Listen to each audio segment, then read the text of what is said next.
बोले,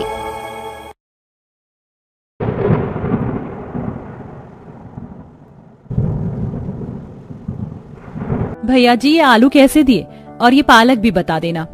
बहन जी ये आलू 10 रुपए किलो और ये पालक 5 रुपए किलो है। भैया जरा जल्दी खाना लेकर आना, वो क्या है ना मेरी बेटी को भूख लगे। और हाँ, पेमेंट का ख्याल रखना, मैंने पूरे 5,000 रुपए का ऑनलाइन पे कर दिया है। जितनी भी आपके यहाँ की एक्सपेंसिव डिशेज हैं वो सब ले आना। हाँ, मुझे तो वैसे 5 स्टार होटल्स का खाना खाना ही अच्छा लगता है, तो कौन खाए सस्ती सब्जियों का खाना। राधिका ऐसे बोलकर अपने घर के अंदर चली गई। तारा को उसकी बात सुनकर काफी बुरा लगा, लेकिन उसने उसे फिर इग्नोर कर दिया। तारा और राधिका दोनों एक दूसरे की पड़ोसी थी, लेकिन दोनों के ही हालातों में अंतर था। तारा गरीब थी तो राधिका बेहद अमीर, और राधिका इसी अमीरी का तारा को हमेशा घमंड दिखाती थी। अरे भैया आप दीजिए ना, मुझे 1 किलो आलू दे दीजिए और 1 ही किलो पालक दे दो। जी बहन जी देता हूँ। तारा ने राधिका की बात पर ध्यान नहीं दिया और उसने वो सस्ती सब्जी ही खरीद ली। किसी के कहने से क्या होता है, मैं उन औरतों में से नहीं हूँ जो फिजूल खर्ची करे, और फिर मेरे हालात भी ऐसे नहीं है, इसीलिए तो मैं ऐसे ही सस्ती चीजों से स्वादिष्ट खाना बनाऊंगी। चल तारा काम पर लग जा। तारा ने ऐसे बोलकर आलू और पालक को काटना शुरू कर दिया। कुछ ही देर में उसकी सब्जी कट गई, जिसके बाद फिर तारा खाना बनाने लगी। आज तो मैं मिर्चे चूर कर आलू पालक बनाऊंगी जैसे मैं पहले बनाती थी, और साथ में पीसूंगी सिल पर लहसुन मिर्ची की चटनी, और सभी को आज खाना खाकर मजा आ जाएगा। तारा ने इसी तरह से खाना बनाया। पहले उसने तेल को तड़का कर उसमें जीरे का छौंक लगाया और उसके बाद मिर्ची को तेल में तलकर उसे चूर कर सब्जी में डाला।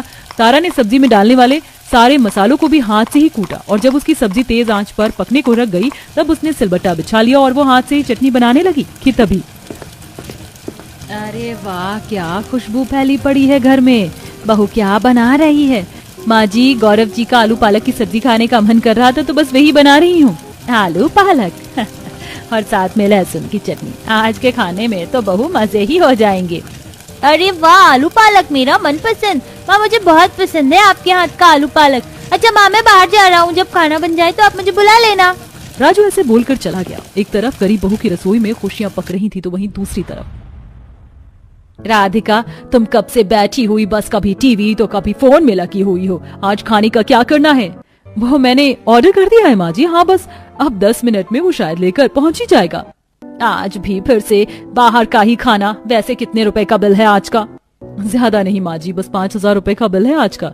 बाहू कितनी बार बोला है कि इतना पैसा खाने में ही मत उड़ा दिया कर। हमारे घर में कम से कम 2 लाख रुपए तो हर महीने खाने पर उड़ते हैं। माँ जी, खाना अगर अच्छा खाना है तो इतना पैसा उड़ाना ही पड़ेगा। खैर लगता है कि शायद हमारा खाना आ गया, मैं ऑर्डर लेने जा रही हूँ। राधिका बड़े ही शौक से खाना लेने को गई। कुछ ही देर में उसका पति और बेटी भी घर आ गए, जिसके बाद वो सभी खाना खाने को बैठे। ला राधिका, खिला, तुझे क्या खिलाना है? वैसे 5,000 में तूने मंगवाया क्या क्या है? माँ जी मैंने मंगवाए हैं फ्राइड राइस और साथ में मंचूरियन। फ्राइड राइस और मंचूरियन, और वो भी 5,000 में? हाँ तो अनुराग जी, अच्छी जगह का खाना इतना महंगा तो आता ही है। मैं कोई उन औरतों में से नहीं हूँ जो 50 रुपए में रसोई का काम निपटा दे। अच्छा खाकर देखिए, आपको बहुत टेस्टी लगेगा मेरा मंगवाया हुआ खाना। राधिका के बोलने पर सभी ने एक एक बाइट लिया, लेकिन खाना उन सभी की एक्सपेक्टेशंस के खिलाफ था। माँ अच्छा नहीं है, चावल खराब है।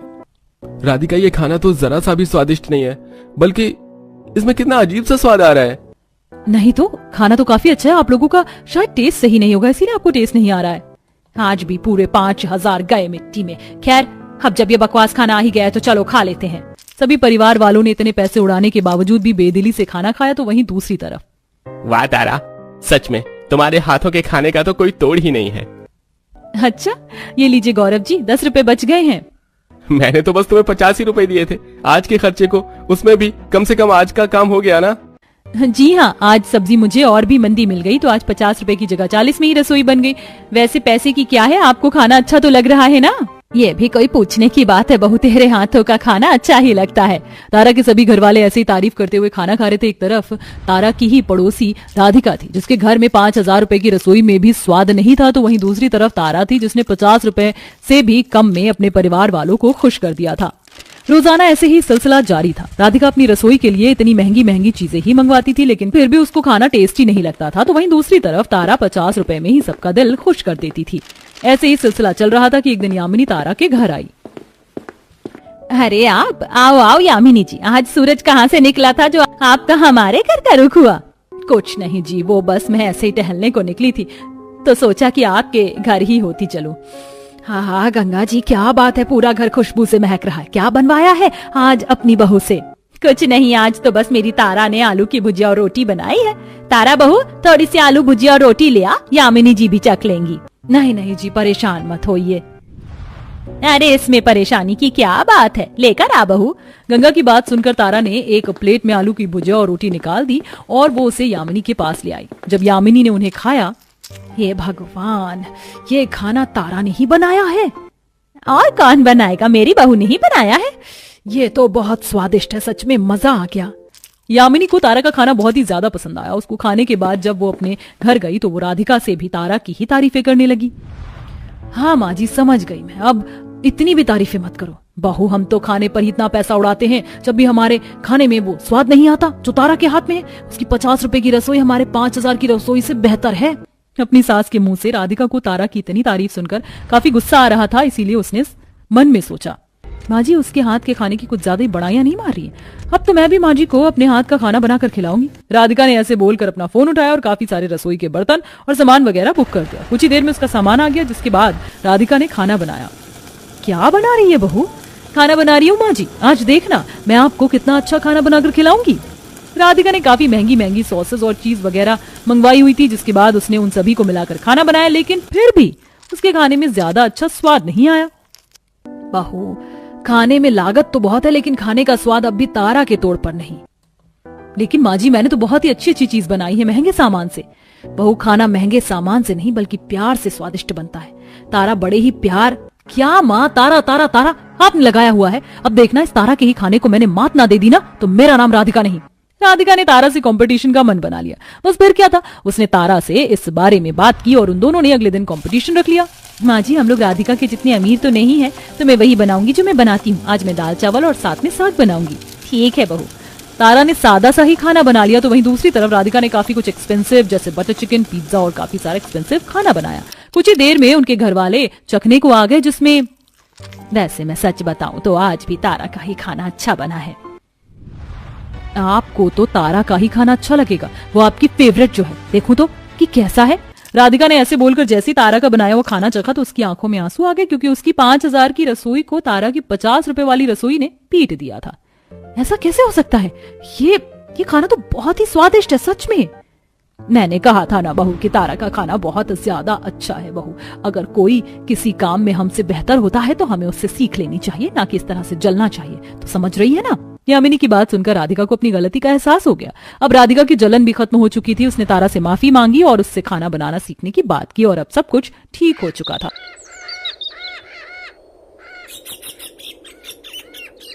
अच्छा माँ, अब हम चलते हैं। हाँ बेटा, तुम पांचों आराम से जाना और अपना ख्याल भी रखना। रात को काफी बारिश हुई है। शांति के पांचों बेटे खाना लेकर घर से निकलने लगते हैं। तभी वो देखते हैं कि लैंडस्लाइड शुरू हो चुकी है और एक चट्टान ऊपर से टूटकर नीचे गिरते हुए आ रहा है।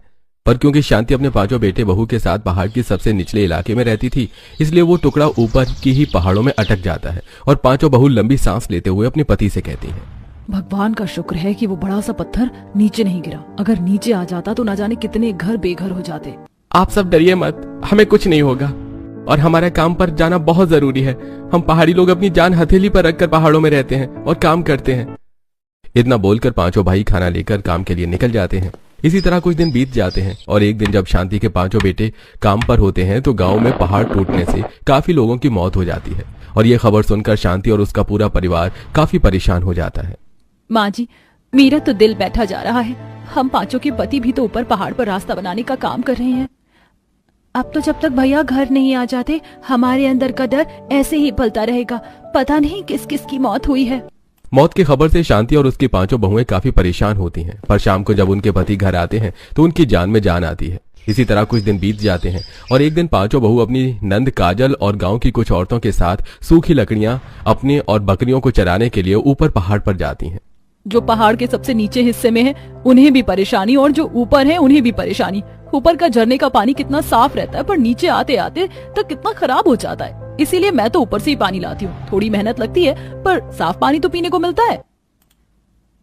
हम पहाड़ी लोगों की जिंदगी कितनी कठिन है। अरे ये क्या, रोड पर तो पत्थर गिरे हुए, पूरा रास्ता बंद है। अब कैसे जाएं? अब तो कच्चे रास्ते से ही जाना पड़ेगा। चलो चलते हैं, वैसे भी ये रास्ता शॉर्टकट भी है। सभी औरतें कच्चे रास्ते से ऊपर जाती हैं और कुछ औरतें अपनी बकरियों को चराने के लिए जंगल में छोड़ देती हैं, तो कुछ औरतें सूखी लकड़ियां जमा करती हैं। तो वहीं शिल्पा कुछ औरतों के साथ मिलकर मटके में पानी भरती है। अब सारी औरतें अपना काम खत्म करके फिर से घर जाने लगती हैं। क्योंकि रास्ता बंद था इसलिए वो कच्चे रास्ते से आती है, पर बारिश की वजह से कच्चे रास्ते की भी हालत काफी खराब थी, जिस वजह से शिल्पा का पैर फिसल जाता है और वो पहाड़ से ऊपर से गिरती हुई नीचे जाकर रुकती है। सारी औरतें खुद को संभालते हुए नीचे आती हैं और शिल्पा की मौत देखकर सभी घबरा जाती हैं। ये क्या हो गया? आए दिन किसी न किसी की जान जा रही है। बेचारी शिल्पा का 7वां महीना चल रहा था। अब हम इसमें कर भी क्या सकते हैं? अब जो हमारी किस्मत में लिखा है वो तो होकर ही रहेगा। हम हमेशा अपनी किस्मत को नहीं कोस सकते। सरकार हमारे लिए कुछ नहीं कर रही तो क्या, हमें खुद अपने लिए कुछ करना होगा। इन कच्चे रास्ते पर आने जाने की वजह से हमारी जान चली जाती है। हमें हर सामान के लिए चट्टान के बड़े बड़े पत्थरों को पार करके ऊपर जाना होता है, वो भी अपनी जान हथेली पर लेकर। अब हमें कुछ जुगाड़ करना ही होगा ताकि पानी लेने के लिए हमें ऊपर न जाना पड़े। शिल्पा की मौत से शांति की 5 बहू और वो सारी औरतें घबरा जाती हैं। इसीलिए शांति की 5 बहू अपना जुगाड़ लगाती हैं और शाम को जब उनके पति घर आते हैं तो अपने पतियों के साथ कुछ पाइप टोंटी लेकर ऊपर जाती हैं और बड़े बड़े चट्टानों को तोड़ती हैं। हमें तो कुछ समझ नहीं आ रहा, तुम पांचों करना क्या चाहती हो? हम इस चट्टान से टैंक बनाएंगे और झरने का पानी इस टैंक में भरेंगे और इस टैंक में पाइप लगाकर नीचे गांव में छोड़ेंगे ताकि झरने का साफ और अच्छा पानी नीचे रह रहे सभी लोगों को मिल सके, ताकि किसी भी गर्भवती औरत को पानी लेने के लिए ऊपर न आना पड़े और न ही अपनी जान गंवानी पड़े। इस तरह 5 बहू अपने पतियों के साथ मिलकर चट्टानों को तोड़कर उन चट्टानों को आपस में मिलाकर अंदर से मिट्टी लगा देती हैं और झरने का पानी उस टैंक में भरने लगता है और पाइप की मदद से 5 बहू झरने का पानी नीचे ले आती हैं, जिस वजह से अब रात को किसी को भी ऊपर पहाड़ पर नहीं जाना पड़ता। इसी तरह कुछ दिन बीत जाते हैं, पर इस बार जब 5 बहू अपनी सास के साथ पहाड़ चढ़ रही होती हैं तो शांति का पैर फिसल जाता है, पर समय रहते 5 बहू अपनी सास को संभाल लेती हैं। माँ जी आप ठीक तो हैं? ये रास्ता बहुत ही खतरनाक है। यहीं से शिल्पा का पैर फिसला था और वो हम सबसे दूर हो गई थी। बहू अच्छा हुआ जो तुम पांचों ने मेरा हाथ पकड़ लिया, वरना आज तो सरकार पहाड़ काट कर पक्की रोड तो बना रहा है, पर ऊपर से नीचे जाने के लिए हम गरीबों के लिए रास्ता नहीं बना रहा। उल्टा पहाड़ काटने पर जो चट्टान के पत्थर होती है वो सारी नीचे फेंक दी जाती है ताकि हम जैसे मासूम गरीब लोग उस पर पैर रखकर फिसले और मर जाएं। बस बहुत हुआ, अब हमें कोई जुगाड़ लगाना ही होगा। हम इन बड़े बड़े चट्टानों को तोड़कर जैसे खेती करते हैं वैसे ही सीढ़ी बनाएंगे और शॉर्टकट रास्ता। एक बार फिर 5 जुगाड़ू बहू के दिमाग में एक आइडिया आता है और इस बार वो अपने पति और गांव के कुछ आदमियों को बुलाती हैं और रास्ते में पड़े बड़े बड़े चट्टानों को छोटे छोटे कंकड़ की भांति तोड़वाती हैं। चट्टान तोड़ना कोई आसान काम नहीं है और कितनी चट्टान हमें तोड़नी होंगी रास्ता बनाने के लिए। भैया हिम्मत मत हारिए, अगर एक बार रास्ता बन गया तो ये चट्टान और रोड टूट जाएगी, पर हमारा बनाया हुआ रास्ता नहीं। 5 जुगाड़ू बहू के कहने पर सभी गांव वाले उसकी मदद करते हैं और चट्टान के छोटे छोटे टुकड़े करके सबसे पहले उस जगह की कटाई करते हैं और सीढ़ियां बनाकर चट्टान के छोटे पत्थरों को जमीन पर लगाते हैं और उस पर गीली मिट्टी का पानी डाल देते हैं और जिस तरफ चट्टान नहीं होती उस तरफ घास उगा देते हैं। अब हर कोई बड़ी आसानी से उस रास्ते से पहाड़ के ऊपर जाता है और नीचे आता है। दोस्तों, जब से रास्ता बना है हमारा स्कूल जाना कितना आसान हो गया है, वरना रास्ता बंद होने की वजह से हमें चट्टान के टूटे पत्थरों पर चढ़कर रास्ता पार करना पड़ता था। सही कहा तूने, मैं तो बस जल्दी से घर पहुंचूंगी और माँ को बताऊंगी और ताई को धन्यवाद करूंगी कि उन्होंने चट्टानों का सही इस्तेमाल करके हमारे लिए रास्ता बनाया। रास्ता बनने से अब सभी गांव वाले बड़ी आसानी से पहाड़ के ऊपर जा पा रहे थे। समय यूं ही बीतता है और एक दिन काफी तेज बारिश होती है, जिस वजह से शांति और बाकी कुछ लोगों के घरों में नदी का पानी जाने लगता है। थोड़ी सी बारिश नहीं होती कि नदी का पानी बढ़ जाता है और सारा पानी घर में आने लगता है। मैं तो परेशान हो गई हूँ पानी खाली करते करते घर से। परेशान तो हम भी हो गए हैं। लगता है नदी किनारे रखे बड़े चट्टानों का अब हमें इस्तेमाल करना ही होगा। पर बहू, अब तुम इन टूटे चट्टानों का क्या करोगी? माँ जी जरा गौर से देखिए, नदी के जिस तरफ चट्टान के पत्थर हैं, वहाँ का पानी चट्टान को पार नहीं कर पा रहा, उल्टा पत्थर से टकरा कर वापस जा रहा है। अगर हम अपने घर के बाहर उन पत्थरों से चबूतरा बना ले तो नदी का पानी हमारे घर में नहीं आएगा, उल्टा चट्टान से टकरा कर वापस चला जाएगा। मानना पड़ेगा, क्या दिमाग है हमारी बीवी में।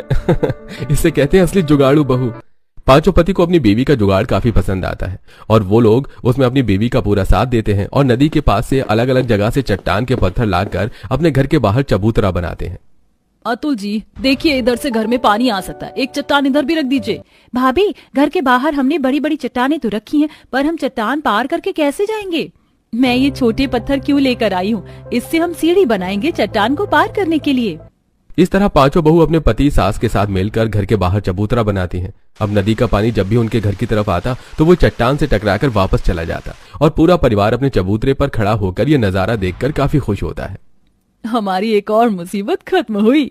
सही कहा। चलो अब अंदर चलते हैं, बाहर काले बादल मंडरा रहे हैं, किसी भी वक्त बारिश हो सकती है। कुछ ही देर में पूरा परिवार अंदर चला जाता है और अब तेज बारिश होने लगती है, जिस वजह से उनके घर की छत टपकने लगती है। साथ ही घर में रखा सामान बारिश के पानी से गीला हो जाता है और उनका मिट्टी का चूल्हा भी खराब हो जाता है। नदी के पानी से तो बचे, तो अब इस बारिश के पानी में हमारा सब कुछ बर्बाद कर दिया। अरे आज तो खाना भी नहीं बना और चूल्हा भी गीला हो गया। लगता है आज रात भूखे पेट सोना पड़ेगा। आप शायद भूल गए हैं, हम पांचों जुगाड़ू बहू हैं, हमारे होते हुए परिवार भूखा नहीं सो सकता। बारिश रुक चुकी है, मैं अभी खाना बनाती हूँ। लक्ष्मी, निशा और नेहा एक साथ बाहर आती हैं और वहां से 2 चट्टान लाती हैं और उसके ऊपर एक पतली चट्टान के पत्थर को तोड़कर 2 चट्टान के ऊपर रख देती हैं और नीचे आग लगाती हैं और उसी पत्थर पर खाना बनाती हैं। ये देख पूरा परिवार काफी हैरान हो जाता है। बहू, मैंने कभी सोचा नहीं था कि तू इतनी पुरानी तरकीब अपनाएगी। सच में भाभी, आप पांचों के पास हर चीज का जुगाड़ है। 5 बहू के जुगाड़ से शांति और उसका पूरा परिवार काफी खुश होता है। इसी तरह कुछ महीने बीत जाते हैं और एक दिन काफी तेज बारिश होती है, जिससे लैंडस्लाइड होती है। साथ ही ऊपर से पहाड़ टूटकर नीचे गिरने लगते हैं, जिस वजह से शांति और उसका पूरा घर बेघर हो जाता है। साथ ही कुछ और लोगों के भी घर इस बारिश, टूटे पहाड़ और पत्थरों में दब जाते हैं। ये क्या हो गया? अभी कुछ दिन पहले ही तो मुझे इतनी बड़ी खुशी मिली थी कि मेरी 2 बहू गर्भवती हैं। अब मैं अपनी गर्भवती बहू के साथ कहाँ जाऊंगी? हम तो बेघर हो चुके हैं। बहू, तुम पांचों तो जुगाड़ू हो, अब क्या जुगाड़ निकाले कि हम सब कहाँ जाएं? अब यहाँ रहना भी खतरे से खाली नहीं। अरे देखो, बार बार पहाड़ खिसक रहा है और टूटकर उसके मलबे नीचे आ रहे हैं। हम इस मलबे में दबे इससे पहले 5 जुगाड़ बहुओं ने जो रास्ता बनाया है उसके जरिए ऊपर चलते हैं। शांति का परिवार और सभी गांव वाले अपनी जान बचाने के लिए जरूरत का कुछ सामान लेकर बने हुए रास्ते से ऊपर जाते हैं और आखिरकार उनका बना हुआ रास्ता खत्म हो जाता है और ऊपर जाते ही उन्हें जगह जगह पानी नजर आता है और वो लोग पानी से बचने के लिए बड़ी बड़ी चट्टानों के ऊपर बैठ जाते हैं। अरे ऐसे तो तुम 5 बहू हर चीज का जुगाड़ निकाल लेती हो, आज क्यों कोई नहीं जुगाड़ लगा पा रही हो? आखिर इस बढ़ते पानी से बचने के लिए हम कब तक चट्टानों के पत्थरों के ऊपर बैठे रहेंगे? अब तो यहाँ का पानी भी बढ़ता जा रहा है और ऊपर गए तो और पानी मिलेगा। अरे आप सब तो मेरी बहू को ऐसे बोल रहे हैं जैसे कि मेरी बहू ने ठेका ले रखा हो सबका। भूलिए मत, मेरी भी 2 बहू गर्भवती हैं और ऐसे हालात में वो हमारे साथ पहाड़ चढ़ रही हैं, इन चट्टानों को पार कर रही हैं। उनके लिए वो भी बहुत बड़ी बात है। ऐसे में आप लोगों को मेरी बहू के बारे में सोचना चाहिए और आप सब है कि ऐसी बातें कर रहे हैं। बेघर सभी गांव वाले परेशान चट्टानों के ऊपर बैठकर बातें कर रहे होते हैं। तभी अचानक से तेज बारिश होने लगती है और सभी इधर उधर सिर छुपाने की जगह देखने लगते हैं। माँ जी, सूरज, रवि, अतुल, विनोद, काजल, अंकल आंटी उधर चलते हैं। वहाँ की चट्टान काफी ऊंची है और वहाँ देखो बारिश भी नहीं हो रही है और तो और वहाँ पानी भी नहीं है। हमें वहाँ बारिश और पानी से कोई परेशानी नहीं होगी। नेहा बिल्कुल सही कह रही है, हम सबको वहीं चलना चाहिए। अब शांति अपनी 5 बहू बेटे और गांव वालों के साथ उस चट्टान की ओर जाती है। काफी सारे छोटे मोटे चट्टानों को पार कर जब वो बड़ी चट्टान के पास जाते हैं तो देखते हैं कि चट्टान के बीच गुफा बनी हुई है। मुझे विश्वास नहीं हो रहा, चट्टान के अंदर गुफा है। आखिर चट्टान के अंदर ये गुफा किसने बनाई होगी? जिसने भी बनाई है उसकी कला की दाद देनी पड़ेगी। पता नहीं ये गुफा कितनी पुरानी है। जब तक बारिश नहीं रुक जाती या रहने का कोई ठिकाना नजर नहीं आता, हम सभी को इस गुफा के अंदर ही रुक जाना चाहिए। वैसे भी गुफा काफी बड़ी लग रही है। इस तरह शांति अपने परिवार और गांव वालों के साथ उस गुफा के अंदर जाती है। गुफा के अंदर काफी अंधेरा होता है, इसीलिए 5 बहू मशाल जलाकर गुफा के अंदर लगा देती है। देखते ही देखते काफी ज्यादा रात हो जाती है। अंदर से गुफा ठंडी होती है, पर मशाल जलाने के बाद वो गुफा हल्की हल्की गर्म होने लगती है। तो वहीं बच्चे भूख से तड़प रहे होते हैं। पहले ये गुफा अंदर से कितनी ठंडी थी, पर मशाल जलाने के बाद थोड़ी गर्म हो रही है। पर मुझे बहुत भूख लग रही है, क्या हमें खाने को नहीं मिलेगा? भूख तो हम सबको भी लग रही है, तुम फिक्र मत करो बेटा, मैं कुछ करती हूँ। एक बार फिर 5 बहू गुफा से बाहर जाती हैं और मजबूत चट्टान के पत्थर लेकर आती हैं और चूल्हे की तरह आकार देकर उन पर खाना बनाती हैं। साथ ही गुफा के स्ट्रक्चर को देखकर आरती अपनी देवरानियों से कहती है, जब चट्टान को काट कर रोड बनाया जा सकता है, इतनी सुंदर गुफा बनाई जा सकती है, और जब हम चट्टान की मदद से खाना बना सकते हैं, रास्ता बना सकते हैं, घर में पानी आने से रोकने के लिए चबूतरा बना सकते हैं, तो फिर घर क्यों नहीं? देखिए ना, ये चट्टान कितनी मजबूत है, लैंडस्लाइड होने पर भी नहीं गिर रही। और तो और अंदर से कितनी ठंडी है। अगर हमें ठंड लगे तो हम इस चट्टान को गर्म करने के लिए मशाल जला सकते हैं। मेरे पास एक बहुत अच्छा आइडिया है, क्यों ना इन चट्टानों को काट कर ही हम अपना घर बनाएं। बहू, माना कि तुम 5 जुगाड़ू हो, तुम पांचों ने हम गांव वालों की बहुत मदद करी है, पर चट्टान को काट कर भला घर कैसे बना सकते हैं? रोड बनाना और घर बनाने में फर्क होता है, इसलिए चट्टान पर घर बनाने का सपना छोड़ दो। अगर आप लोगों को इतनी हंसी आ रही है ना, तो एक काम करो, आप यहीं अपने लिए लकड़ी और झाड़ियों से घर बना लो। अगर मेरी बहू ने सोचा है कि वो चट्टान को काट कर घर बनाएगी, तो देखना वो ये करके दिखाएगी। और आज जो मेरी 5 जुगाड़ू बहू पर आप हंस रहे हैं ना, कल वही हमसे मदद मांगेंगे। मुझे भी अपनी बीवी और भाभियों पर पूरा भरोसा है। सभी गांव वाले उनकी बात सुनकर मुंह बनाते हैं। तो वहीं अपने परिवार का साथ पाकर अगली सुबह ही 5 बहू गुफा से निकलकर उस चट्टान पर घर का नक्शा बनाती हैं। तो वहीं बाकी गांव वाले लकड़ी पत्थर जोड़कर अपने लिए घर बना रहे होते हैं। अब 5 बहुएं अपने पतियों की मदद से भारी मशीन लेकर आती हैं और बड़ी ही बारीकी और ध्यान से उस चट्टान की कटाई करती हैं। भाभी, आप चट्टान को काटो मत, आप गर्भवती हो। मैं चट्टान को काटने वाली मशीन लेकर आया हूं, आप बस नक्शा बना दो, मैं उसकी कटाई कर दूंगा। सही कहा, वैसे भी हम 5 भाई यही काम करते हैं, हमारे लिए चट्टान काटना कोई बड़ी बात नहीं है। अब लक्ष्मी दरवाजे का, खिड़की का और कमरे का नक्शा चट्टान पर बनाती है और अतुल उस नक्शे के हिसाब से उस चट्टान की कटाई करता है। तो वहीं पूजा, नेहा, आरती मिलकर उस चट्टान पर बारीकी नक्काशी करती हैं। समय यूं ही गुजरता है। अब जहां गांव वाले अपना कच्चा घर बनाकर अपनी रोजी रोटी कमा रहे थे, तो वहीं अब भी 5 बहुएं अपने परिवार के साथ चट्टानों को काटकर घर बना रही होती हैं और रात को इस गुफा में रात गुजारती हैं। इस तरह 2 महीने के अंदर 5 बहू अपने परिवार के साथ मिलकर मेन दरवाजा, खिड़की और अंदर जाने का रास्ता बना लेती हैं। 2 महीने में अब तक हम सिर्फ इतना ही काम कर सके। 5 कमरे, रसोई, बाथरूम, सीढ़ी और भी बहुत कुछ बनाना बाकी है। जैसे घर बनाने के लिए नींव और छत सबसे जरूरी होता है और उसमें टाइम लगता है, वैसे चट्टान को काटकर घर बनाने में थोड़ा टाइम तो लगेगा ही। पर अब हमारा काम आसान हो गया है। कुछ भी काम शुरू करने से पहले मेहनत ज्यादा लगती है, उसके बाद रास्ते अपने आप बनने लगते हैं। हम बैठ नहीं सकते, हमें काम पर लगना ही होगा। एक बार फिर 5 जुगाड़ू बहू अपने पति के साथ मिलकर चट्टान काटना शुरू कर देती हैं। देखते ही देखते 1 महीना बीत जाता है और वो 4 महीने के अंदर चट्टान को काटकर अपना प्यारा सा घर बनाती हैं। घर बनने के बाद सभी गांव वालों की आंखें फटी की फटी रह जाती हैं।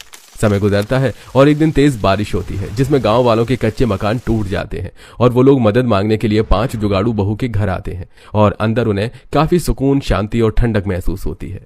बहू, तुम 5 सच में जुगाड़ू हो। हम में से किसी ने नहीं सोचा कि तुम 5 मिलकर चट्टान पर घर बना लोगी। तुम्हारा ये 2 मंजिल का घर, खिड़की, दरवाजा, कमरे, बाथरूम, सब कुछ बहुत सुंदर है। अंदर से तुम्हारा घर कितना प्यारा लग रहा है। काश कि हमने भी उस वक्त थोड़ी मेहनत करी होती और आपसे सीखकर चट्टान पर ही घर बनाया होता। अभी भी देर नहीं हुई है, हम लोग आपके साथ हैं, अगर आप लोग मेहनत करना चाहो तो। पर हमारे पास तो चट्टान काटने के लिए कोई मशीन भी नहीं है और ना ही हमें इतना अच्छा नक्शा बनाना आता है। मैं गर्भवती हूँ तो क्या, अपने गांव वालों के लिए नक्शा तो बना ही सकती हूँ। 5 जुगाड़ू बहू की बात सुनकर गांव वालों को काफी अच्छा लगता है। अब लक्ष्मी बाहर जाती है और वो सभी के लिए चट्टान पर उनकी पसंद के घर का नक्शा बनाती है। तो वहीं पूरे दिन 5 पति काम करते हैं और शाम को मशीन लेकर घर आते हैं। ये रही मशीन, आप सब चट्टान काटिए और थकान हो जाए तो हमारे घर आ जाना सोने के लिए। कुछ ही दिन की तो बात है, हम अपने गांव वालों के लिए थोड़ी परेशानी तो उठा ही सकते हैं ना। अब सभी गांव वाले 5 जुगाड़ू बहू की मदद और उनके आइडिया से अपने लिए चट्टान को काट कर घर बनाते हैं और रात को आसरा लेने के लिए 5 जुगाड़ू बहू के चट्टान के घर में सोने जाते हैं, जहां उन्हें काफी अच्छा लगता है। आंटी, बाहर कितनी तेज बारिश हो रही है, पर आपके घर में तो बारिश का पता भी नहीं चल रहा। यहाँ तो बारिश का पानी भी नहीं आ रहा और अंदर से ये घर कितना ठंडा है और ये खिड़की छोटी सी है, पर खोलकर बाहर का नजारा देखने में बहुत अच्छा लगता है। चिंता मत करो, कुछ ही महीनों में तुम्हारा भी चट्टान घर तैयार हो जाएगा, फिर तुम अपने घर में भी ऐसे ही मजे करना। समय गुजरता है और 5 जुगाड़ू बहू अपने चट्टान घर के साथ गांव के बाकी लोगों को भी चट्टान पर घर बनाने का आइडिया देती हैं। कुछ महीनों में उस जगह पर सभी गांव वाले चट्टान में अपना घर बना लेते हैं। अब तेज बारिश और लैंडस्लाइड से भी उनके घर को फर्क नहीं पड़ता और जब वो सुबह अपने घर से बाहर निकलते हैं तो देखते हैं कि बड़े बड़े पत्थर रोड पर गिरे पड़े हैं।